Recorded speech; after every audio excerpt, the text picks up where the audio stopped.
Welcome to the Classroom Podcast, the book club discussion on the classic political philosophy. My name is Erick Nganyange. I'm your host and the student in this class, sitting here with the one and only Professor Cline.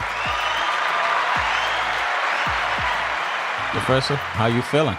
I'm feeling terrific. How are you feeling? I'm feeling good. Edmund Burke. Yes. French Revolution. I want to go back actually on this one today. The actual French Revolution, because what Burke wrote this book, he was, and even the title of the book is a reflection. Yes. So he was reflecting of what's going on in France at that time. Yes, and very, very early in the revolution, too. So when he lays all this out in his book, it turns out that the things that he said were going to happen happened over the course of time, and worse. So it's an amazing thing, because the French Revolution starts later in 1789.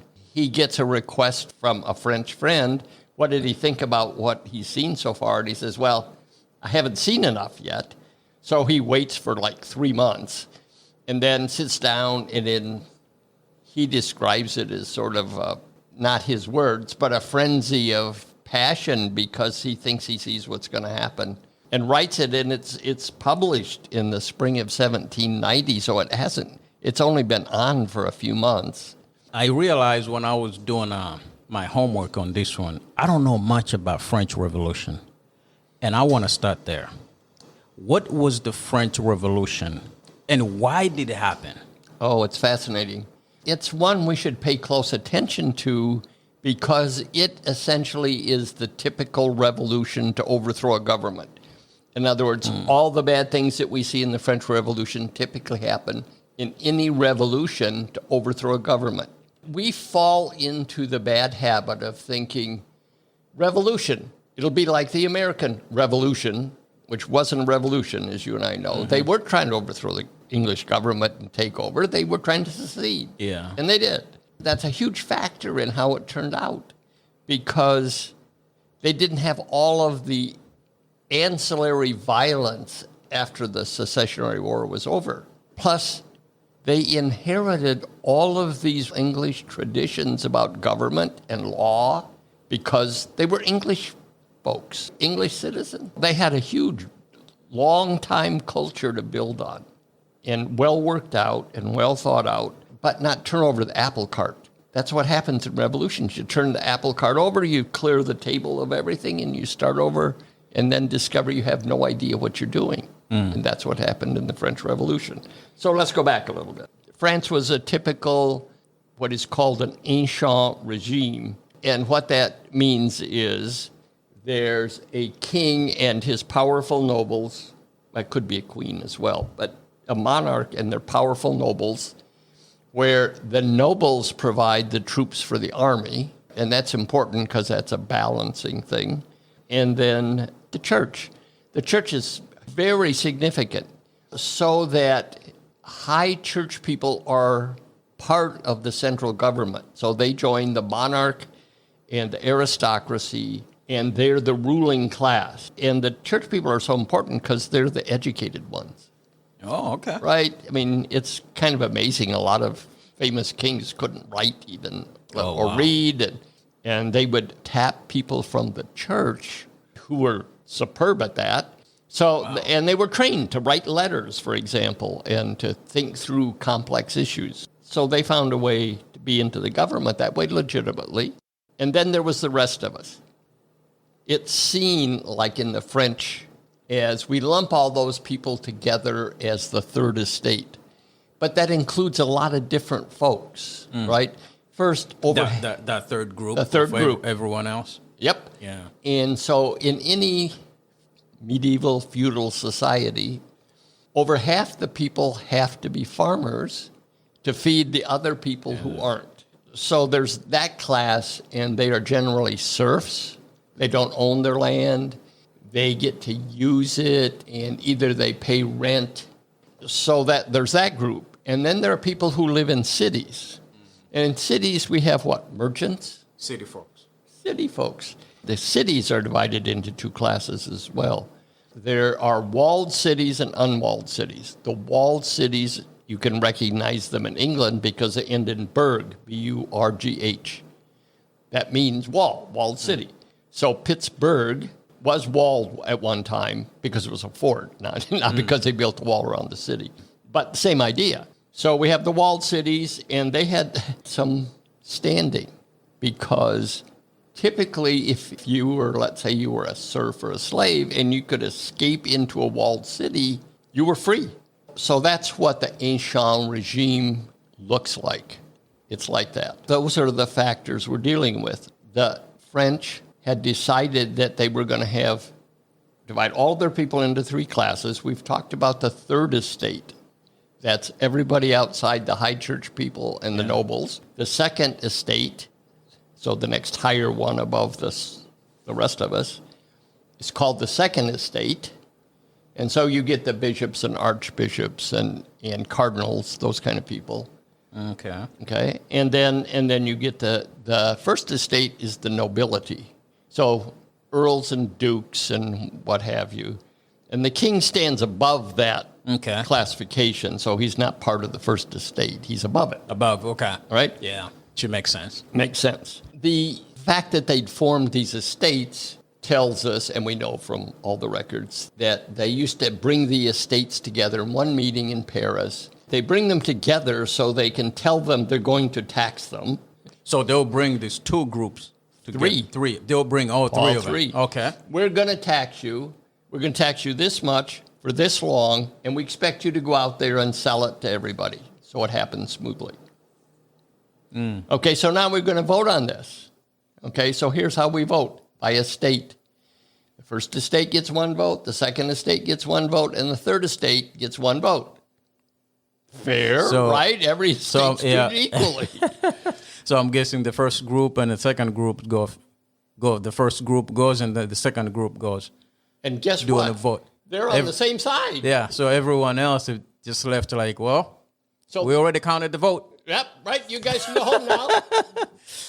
But it looks better. We called your representatives there, and the vote just turned out against you. Oh, boy, I can see this one go down not a good path. Correct.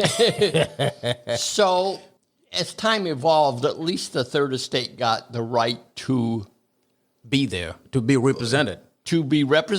But more importantly, the third estate says, well, we'll come to your meeting, but we have some problems and some issues we'd like to address to you, and hoping you'll fix them. So they're called remonstrances, and so they get to write remonstrances, and they all get sent to the Estates General, that's the meeting, and the king will look at them, and if he feels like doing something, he does something, and if not, not. So they do get that. Yeah. Other than that, it's all for show. Now, is the king involved with all this? Oh, he's in charge. Okay. He sits up on his throne. Yeah. Okay. So, now, when was the last time the States General met? 1615. Wow. Just a little bit of a gap there. The last time they met is 1615, and then they meeting again in 1789. 89? Whoa. Some things might have happened in that time. It was so long, they forgot how they should put these on. They had to go back and search the records to see how it was done. What brought them together this time? King needed money. It's interesting. Why did he need money? Well, two reasons. From, I forget the dates right, 1756 to 1763 was the 7 Years' War between primarily France and England. Some of it took place in the North American colonies, and the French got waxed. I mean, the British just took it to them. It cost them in property, because typically wars were settled by let's divvy up land. French also lost all of their possessions in India, which will be a real boon for England later. So they fought this horrible war, 7 years, horribly expensive, but they still managed to fight it without having to call the Estates General together by borrowing and whatnot. So they'd run up what we would call a very large debt for the society. Now, the French were really angry at the British for having waxed them like this. By 1789, the pressure of this debt is really mounting up. And so the king and his administration want to levy taxes, okay? To everyone. Well, of course. The rest of society didn't like that at all. Now let me stop you right there. This is 174 years before they had another meeting, from 1615 until 1789. Yeah, they never met. Yeah, what was going on that third group of the people, you and I? What was going on with them in all these years? They struggled along. There was no particularly big event in there. There'd be an occasional famine that would kill a bunch of us off. And unfortunately, in 1788 and 89, there was a famine going on. And you bringing taxes? Yeah. Perfect time. Yeah, you can't eat when there is bread available, and that was sort of their staple. Couldn't afford it. Things were really coming to an important head there with all these factors. So in 1789, when they finally figure out how they're going to organize the estate's general meeting, this is what they came up with. There was a special building for it. The way they had it set up, we'd have the first estate would ride in on their horses and all their finery, and they'd probably have a number of servants with them, or they'd be in coaches.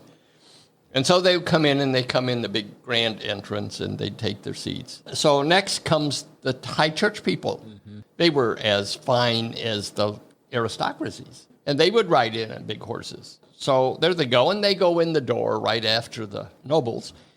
And then come along marching on foot. You and I. The two of us, and you were required, you and I, to wear black or brown or tan, natural wool color.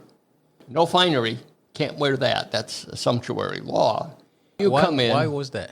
Trying to remind us, the Third Estate, that, Stay on your place. Stay in your place. You're not that much. You're not important. And just to make sure you got the message, you don't get to go in the front door behind the other two groups. You go in the back door. Oh, so this thing started on the wrong foot. All together. Oh, boy. Yeah, it gets worse. So they get to the back door, and it starts raining. The back door's locked. While the other two groups already in. Already in. And yeah. they went through the front door. Yes. And I'm sure somebody was holding their door. Oh, yes. So the third group is coming in the back. It starts raining. The door is locked. Yeah. So, oh, boy. And I think it was on the first date, but it may have been the second. So don't hold me to the exact time. But within a day or so, this happens. So you're out there. You're the Third Estate. You're really ticked off. Oh, yeah. That's gasoline in a fire. Oh, 175 years you didn't want to talk to us. Now that you need money, you want to talk to us. You just put us down in every possible way. We'd say you dissed us terribly. And they did. So to heck with you guys. One of the members of the Third Estate knew a guy with a real tennis court. Okay, what's a real tennis court? It's indoor tennis, but it's played as a combination of tennis. There's a net. But you could also use the walls like handball or paddleball. And they were big structures. So they could fit the Third Estate into that. And so they all got in there riled up, right? So they couldn't get inside the building, but they were able to go to the tennis court. Yes, because the guy who owned the tennis court was a friend of one of the Third Estate guys. Okay. A lawyer, no doubt. Okay, so now they're basically separated. They're not part of the other two groups that are sitting, whatever they're discussing at this moment. Yeah. They're probably discussing, when do you think we should open the doors? Not rushing to a decision, Oh, so they know the third group is locked out. Oh, yeah. Nice. Oh, yeah. Wonderful touch when you're asking people for money who are starving. So they go to the tennis court, and they're riled up. And they quickly vote to say, we're not playing this game anymore. At a minimum, we don't want to vote by the estates. In other words, we have 99% of the population in France, and we can't outvote the other 1%. You got to change that. And there was a bunch of other things, and we're not going to leave here until they do. To heck with them. Boy. We're not going to play this game anymore. And then they swear an oath, and there's a famous picture about it. And it's interesting because as they're swearing the oath, they're doing this. Yeah, I saw that. Know that gesture? Yeah, I saw that. Yeah. That Nazis. Nazi salute. Yeah. Do you think, I don't want to segue from our conversation, do you think Nazis picked that up? Hard and to say. They made it worse? Yeah, anything the Nazis picked up was automatically worse because it's the Nazis. But it could have. But, this isn't such an uncommon gesture. The ancient Romans sometimes did that too. So pick a source. So they sat out there, they voted, and they said, this is how it's going to go. Yeah. No matter what they say in there. Doesn't matter. This is how it's going to go down. So after a couple days of this, some of the lower high church people wandered off and joined the Third Estate. Oh, so it went for a couple of days. Was not just that longer than that. Okay. Yeah. So a few came over. Eventually, a noble or two came over. Lower class, right? Yeah. Because I'm curious about this. Did they sleep there at the tennis court? No. No. Okay. So they went home and came back. They did. They're from all over France, but they found places to stay. Okay. Right, inns and whatnot. And so they hung around, and they declared themselves the National Assembly. Okay. So we are National Assembly now. We are not just this third group. Yes, Nobody the lowly cared about. Third Estate. Yeah. So we're not, like I said, we're not playing their games, and we got some religious folks, and we got a couple of nobles. So we're going to be the National Assembly, and we will be making the rules from now on. Oh, boy. Yeah. From there, it goes crazy because they start passing laws. Basically, the sense of the laws, and they have a lot of lawyers sort of riling this group up, too, passing laws that are slowly dismantling every bit of French society. Oh, so the National Assembly start passing the laws. Yeah. We don't care what you guys want to do, whatever you do over there, but we're passing the laws. We're the 99%. Right. And while that's going on, there are, and mostly lawyers, again, out in the streets of Paris, ginning up the Paris mobs. People of Paris were probably the most difficulty. They're depending on the outlying agricultural society to provide them with food, and it's the biggest population center, and there's famine. So members of this National Assembly could control the mobs in Paris. And so it was like, we think we have a cancel culture. Oh, mob, we just found out that Joseph Lavoisier, a tax farmer, don't want to be part of this. He's not with us. He's against us. Go get him. And they do, and they kill him.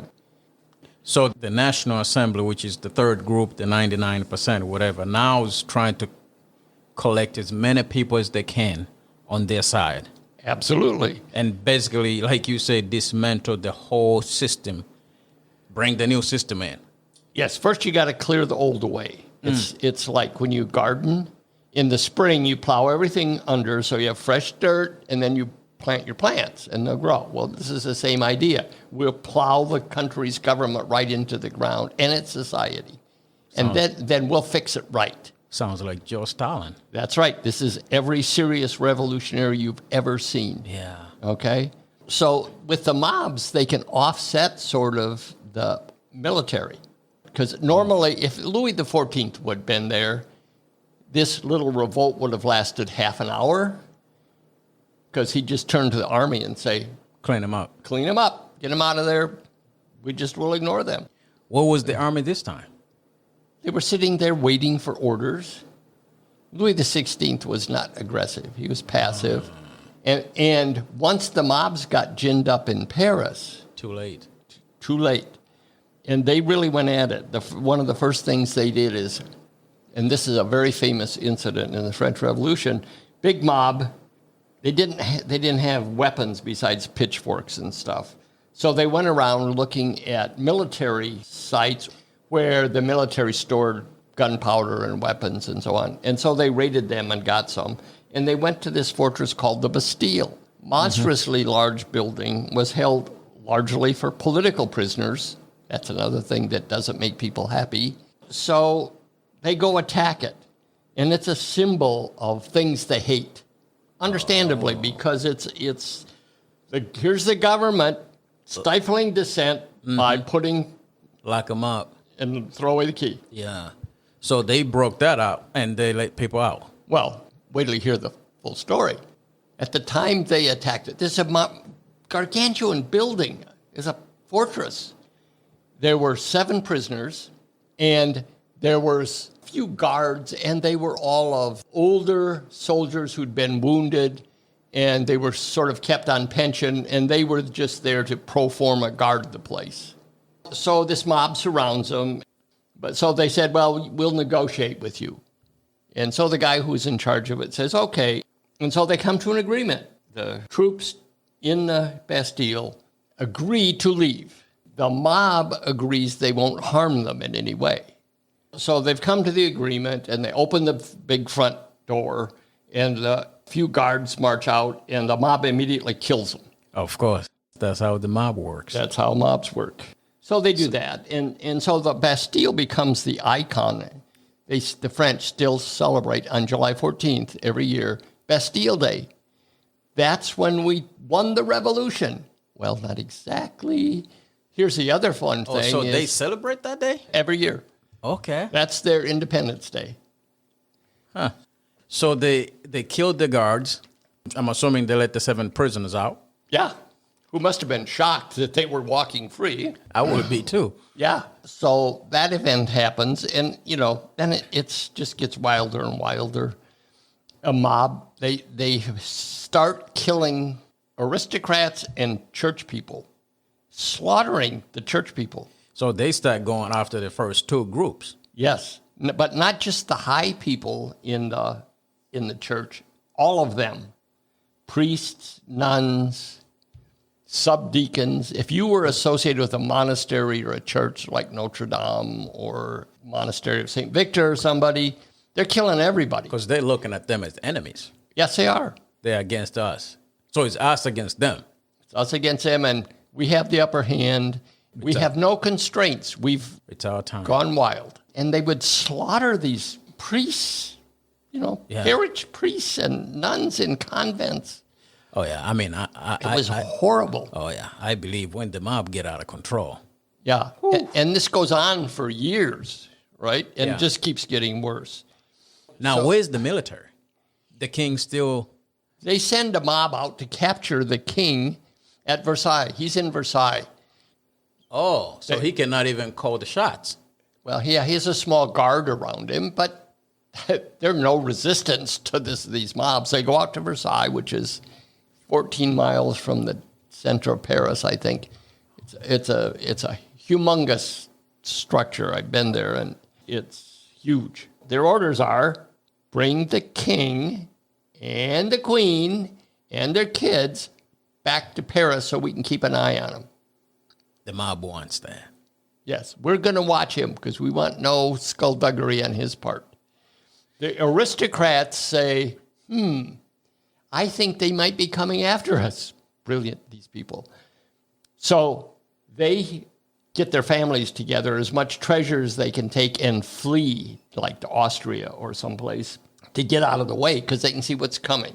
By this time, they've got the guillotine up and running. So they're killing off aristocrats as fast as they can catch them. Part of the problem, of course, is as soon as the mobs took over, the tax collection system disappeared. Now, I'm sure you would expect that all of the serfs lined up faithfully at the tax office to pay their taxes anyway. No, not going to happen, right? Even their fair share? Yeah, even their fair share. Yeah, here's a clump of dirt from me. So the government's already in deep financial shape. And when the government disappears, it gets worse because they're not able to collect any money from anybody, understandably. If I had been dumped on for hundreds of years and things were getting really bad and they were going to tax me more and the tax collection system disappears, I'm just going to celebrate and keep my money if I have any. Because, that's what the 99% don't want to do. They don't want to pay taxes. Not on top of every other problem. Yeah. Okay, so that goes on. In the meantime, the National Assembly has got more formalized. They've issued something called the Rights of Man, which Thomas Paine, we think, helped them write. Now they've got that going. They wanted first a constitutional democracy like England. And so they went to the king and said, look, we're changing the government. The king says, great, I'll go right along with that because less work for him to do, right? Yeah. And he can go sail on his ships. But then people start asking for more and more. Well, we don't want a constitutional monarchy. We want a republic. So now, what do you do with a used king that you have no use for? Well, if you let him go, he'll become a center for counter-revolution. As a mob, you only got one solution for that. Right. And since you're using it all the time anyway, we could cue him up on the guillotine as well as anybody. Yeah. And so they do. They killed the king. They killed the king and the queen. Done nothing, basically. Yeah. Didn't kill all of the kids, which is interesting because when this whole revolution is over in 1815, they take one of his children and put him on the throne again. So they go through 26 years of revolution to get exactly the same government they had with the same family, except they lost a third of their population or something like that. Whoa. Hang on a sec. You touched on the rights of man and pain. Yeah. How much of this emotional, G'd up pressure get put on this 99% was also pressure from outside people? Not much. Okay. Because sometimes that's all it takes, just somebody from outside just light up that fuel. Yeah, but, I mean, pain is always going to be lighting people up. But he was just one guy. Thomas Jefferson was there as our ambassador. He saw this, and he just watched, which is the right thing to be doing. But from outside agitation, very little. Okay. I did not know it went for that long. Well, brief summary from there. The head revolutionaries turned on each other, as often happens. Oh, the National Assembly? The smaller group that actually was running the country. We'd call it an oligarchy in some sense. And the same way thing happened in Russia. You know, you get high up, every man for himself, and you never know when somebody would turn on you and kill you, and that happened quite a lot. And then National Assembly lost complete control of the mobs in Paris, so they were just going crazy. Every night you got to go out and destroy stuff and burn stuff. And were they trying to destroy everything about themselves to become something new? Yes. And this is a typical revolution. Yep. So it gets out of control. And the leaders can't control it. They're killing each other off. Finally, they say, we've got to restore law and order in Paris at least. So there's nobody really leading the military. But they have some military academies. The closest one is in Lyon, which is south of Paris. And so they say, well, look, we need some help up here. Send up somebody with the capability of bringing law and order to the streets. And so the academy sends up an artillery unit. But the highest ranking guy, because it's a military school, is a corporal. So he comes up, he's got the military unit. He's got, I don't know how many artillery pieces, but he sets them up in the streets and makes clear everybody knows by advertising that we're not using cannonballs, we're using grape shot. They spread out like a shotgun shell and they just kill everything in their way. So we got this, so don't press us. Mm-hmm. Well, of course, some people don't believe it and they get killed. And before long, he's got the streets all cleaned up. Good for him. Then he takes the artillery pieces and turns them around and aims them at the headquarters of the government and says, I'm in charge now. This guy's name is Napoleon Bonaparte. So you'll be listening to me from here on out. I got the gun. Yeah, what are you going to do? I've got artillery. You got nothing. Yeah. So for a while, he sort of rules with a couple other guys, but he gets them out of the way fairly quickly, and he becomes the Emperor Napoleon. I think it's from 1799. He's certainly done by 1815 when they send him off to the island. So that's when they pick up the son of the king they killed and make him the king, and they have the old government, the old situation. In the meantime, Napoleon has tried to conquer Europe and Russia, fails utterly, gets killed off a whole generation of Frenchmen. And he had big armies, and people volunteered because they were all excited. We're fighting for us now. We're not fighting for the aristocracy.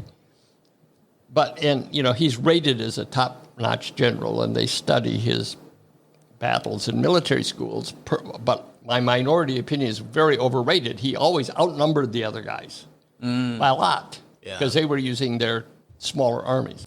So anyway, that's how it all ends. It's horrifying while it's going on. It's crazy. So from 1789 all the way to, let's say, 1814, there was no government. Oh, no. Napoleon was a government, all right. He was an emperor. But he was definitely in charge. He was in charge, but he was basically a thug running the country because he had the big guns. Well, that's true, but he did make some changes. He recognized eventually that, destroying the church maybe wasn't a great idea, so he made some offers to the church if they'd just come back. The church, understandably, was a little hesitant to walk into that again. Yeah. After I saw what I saw, I'm not coming back. Yeah, see you around. He had people spend a long time, like 10, 12 years, revising the legal code, which probably needed it. And so you have the Code Napoleon, which the France still uses as the basis of its law code. And so does Louisiana, by the way. Louisiana became a French city, and they still have, instead of counties, parishes, and they have a lot of at least the French names. So what we remember is it's ultra-violent, gets totally out of control, levels every institution in that society. Knock them all down. Every one of them, to the ground, and then bury them and pour salt over it. So it can never survive. So that's the way we should look at revolutions, everywhere. So we got all excited about Iraq. Oh, they're becoming a democracy. Yeah. So why do we always call American Revolution when it was not? In the sense of definition of what revolution is. I can't explain it because even they themselves, when they talked about the war, they didn't call it the Revolutionary War. It's the War for Independence, which is as much as saying it's a war for separation. I don't know exactly when that turned, but it's astounded me ever since I discovered it. Yeah. So now all this going on, Edmund Burke, in Great Britain, watching this and thinking about it and contemplate what's going on and how to advise people how to move, what to do. And he did not think everything was going on was the good idea. He thought everything going on in France was a bad idea, to be precise. Now, Burke is not only a great thinker, he was an active politician this whole time. He was a member of Parliament. He'd served in one administration of George III's government. He worked for Lord Rockingham. For 9 months, Rockingham was a prime minister, and Burke was in that administration for that brief period of time, but he was in the House of Commons for a long time, and very active and very observant, and he had connections all over. He supported the American secession. Yeah. He and Paine were close friends for a while until... French Revolution? Well, about that time, when he realized that... Paine realized that Burke wasn't for revolutions generally. It just happened to be the American one. Paine was just for getting rid of kings. Kings are bad. It sounds like Paine was under any means necessary. Yes, and he's a great polemicist. And so he got in there in France, and they listened to him somewhat. At one point, though, they threw him in jail and were ready to execute him. He was lucky to get out and then go back to England. And ultimately back to the United States. He died in Brooklyn. What was Burke's argument on why he did not think French Revolution was the right thing to do? Because people can say, oh, Burke was okay with the 99% to be oppressed. No. But he said he had some basic principles, and that's fortunate for us because that'll keep us from talking till tomorrow. What do you got going on? Sleep, eat, So the first thing that is a principle for him is there was no pre-social man. And he says that directly. Well, what's he talking about, pre-social man? Harken back to Hobbes and Locke and Rousseau. They are social contract theorists. And they start out with the state of nature. What's the state of nature? Just people hanging around. But the basic thing is we have this pre-social man. Individuals independent in a state of nature. Well, Burke just says, in so many words, there's no such thing as pre-social man. And you and I have talked about that, right? Yeah. Nobody's born into the world outside of a society. You're always in a society. So that's the first rule. You got to take into account the people, right? This is how we do things here plays out. And it changes from generation to generation. It won't be exactly the same, but it's every one of those things that we do gets tested constantly. If it's not working, you get rid of it. And if you need something new, you add it and try it. And if you do this for a few hundred years, you get a pretty functional society. So Burke's second point is it took generation after generation after generation to develop this society and its culture. Yeah. And it works. Mm-hmm. Now, is it perfect? No, never is. So his approach is conserve and correct.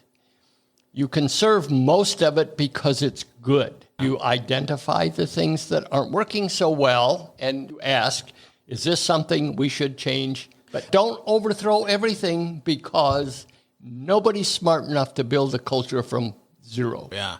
Let me push back on that. The third group, which is 99%, Yeah. they knew things were not right. The first and the second group also probably knew Yes. things were not right. They want to change, right? The 99% probably want to change more than the first two groups. Oh, no question about it. What's the other way for them that could go about to get that changes? Because I'm sure they already asked, because every time the votes comes out, their votes always come short. Yeah. So that system is rigged, and I'm thinking of how many times that should happen before people did what they did in French Revolution. What's the other way around it? Well, it's a multiple problem because you want to make changes when they're little, right? If the dragon gets to be an adult dragon, it will eat you. Yeah. You can't deal with it. So always kill your dragons when they're small, okay? So the third estate didn't have the wherewithal to kill dragons of any size, right? But the first two estates did, plus the king. Yeah. They could have changed things. They certainly were aware of the attitude of 99% of us. Along the way, there were lots of opportunities To make that and change. even at the end point here, if we'd had a different king, That's true. he could have said, look, nobles, look, church people, it's all going to come crashing down if we don't do something. You're going to disappear and I'm going to disappear and it'll be horrible. I mean, there are infinite number of small things they probably could have done. There's a famine. Let's distribute take care of that. grain around the country so people can eat. That's kind of the first thing. Let's keep them alive. You correct things as you can and when they're easiest to correct. Yeah. There's a point where if you haven't done anything, you just step off into the abyss and it's over. So and for our society, that's really important. We are living in a society where we have the wherewithal to make small changes, uniquely in all governments. But the thing that makes us a lot stronger is the federal part. People overlook that. There are 50 locuses of change. And we're seeing that play out. No matter which side of any issue you're on, the states will fight back. Yep. And they can say, well, if there are enough of us states fighting back, we can maybe make the small changes. Will keep us from resulting in a second civil war. So that can happen. We as citizens can help that. I mean, we elect all these people. Yep. Right? Yeah, because I was about to ask you, what can the 99% do? Well, if they'd have been in a position where they could have elected these positions, they could have made gradual changes just by kicking some people out and putting other people in. They didn't have an opportunity. Do you think they got to the point that was the boiling point? They felt like, man, this deck has been stuck against us for a long time. Yeah. And there's no way to change. At that point, you just need that one slick politician who can talk real good and just ignite the fire and say, we don't need the king. That's the problem. Yeah. And what's even more ironic is, you know who lit the fire? The king and the first and second estate. Let's just lock them out. Yeah. Let them stand in the rain. Yeah. In the process of them knocking everything down, they basically destroy a little bit part of who they are. Maybe all of who they were.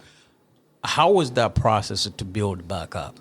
Horrible. It's still going on because it's hard to create a culture and a civilization, even though they could borrow from other countries. From other places, yeah. Right? And they've tried to do that. I mean, they went through, well, we'll restore the monarchy, and then, well, we'll have Louis Bonaparte be a ruler, relative of Napoleon, who was idolized in France.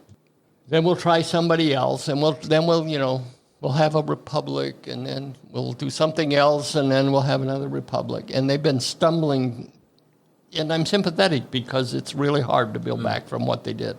Yeah. Russia's undergoing the same thing. Oh, good, we overthrew the communist government. And then we're shocked they don't turn into a country just like us. Yeah. They're trying to rebuild their culture. Fortunately, I give Putin a huge amount of credit.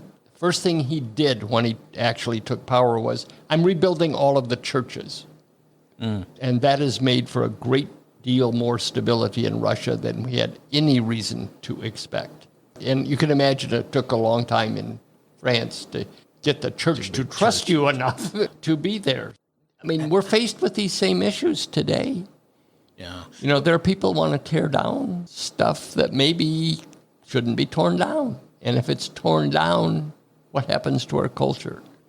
Now, I'm not saying it's definitely going to happen. I'm not as brave as Burke and saying it's going away, but it's enough that we should, as citizens of the kind of country we are, should be paying close attention. Mm-hmm. Did the education system change from the one prior to the revolution? Well, yes, in essence, they just stopped. Now, they had something to build back from, but it turns out all the educational systems were starting to change throughout Europe. And it was led by the British government decided they would look into Oxford and Cambridge and see if they needed to make some changes in the curriculum. And they decided, and there was some reason for this, although I think it was a mistake, was, we're not teaching science. And so the British and the Germans particularly said, we got to fix this so we're up with the modern world. And in some ways that's good, in some ways it was horrible. And we're kind of going through that again, at least in this country. What kind of things should we teach at our schools, and how should we do it? Yeah. Oh, man. What would you say the lesson here is that be careful when you try to make changes? Well, be very careful about what you... Burke's advice is always perfect as far as I'm concerned. Don't make big changes fast. Don't make big changes slow. Make little changes at the pace that you need them. Kill little dragons. Don't tear down your castle to do it. I mean, I'm thinking about that even from, not just from the governmental perspective, even from personal life. When you make changes, don't go to the gym for the first day you're trying to exercise for 4 hours. You're not going to be able to get I've up done the next that day. more times than I say. Great intention. I'm going to hit the gym every day. Yeah. After 4 days, I can hardly move. And then it takes me 6 weeks to recover. And by that time, who wants to go back to that pain? You forgot your goal. That's right. The dragon eats me right up. Yeah. Man, I got to go back and study this thing, the French Revolution. Oh, it's fascinating. I will recommend a book. It's called Citizen by Simon Schama. Okay. I think his last name is Schama. Citizen or citizens, that might be plural. Okay. I'm telling you, Professor, I did not know this thing went on until 1815. I thought it was just 2 years and... We should be so lucky. It takes a long time to destroy everything. Civilization like that. Yeah. Oh, man. Let me ask you this before we close it out. People in French groups could say, well, what does Edmund Burke know? He's sitting in a comfortable place in England, and he will tell us how to run our revolution. He was in a comfortable place. No question about it. Two things. He didn't tell them how to run it. He said, you're running it wrong. It's your country. You do what you want. This is my opinion. And secondly, he knew a lot about what was going on. He had lots of friends in France. Yeah. He was getting reports all the time. Mm-hmm. So it wasn't like he was ignorant. In fact, in the early pages, if you remember, he says, I was going to write you a letter, and I wrote it, and I didn't send it because I didn't think I had enough information. And then 3 months later, he says, okay, I've got the information. And I'm horrified, and so I'm going to give you a complete report, in my opinion. Well, anything else you want to add, Professor? I love this conversation today, I'll tell you that. To me, Burke's one of the most important political thinkers there is. And we forget that he's in a long train of thinkers who thought much the same, because we get sort of overwhelmed by Hobbes, Locke, and Rousseau, because we hear their names all the time in association with our country's founding. It's an overemphasis, and it's not to put down Hobbes and Locke and Rousseau, who are very interesting thinkers, as we found out. But I think Burke is more accurate. And then his veneration of custom and tradition, which is the way societies work. I mean, we could go on with examples right here in town. Absolutely. That was Edmund Burke, man. The French Revolution, something we all need to study on and understand how the mob works and see if we can deal with the mob when the time comes, because pray it doesn't happen here. Yeah, easy said than done, man. Yep. Well, all right. Professor, thank you very much for your time. Thank you, Eric, as always, the greatest guru of podcasts ever. It's been great. It's been great. All right, thank you. Take care, my friend. Yep.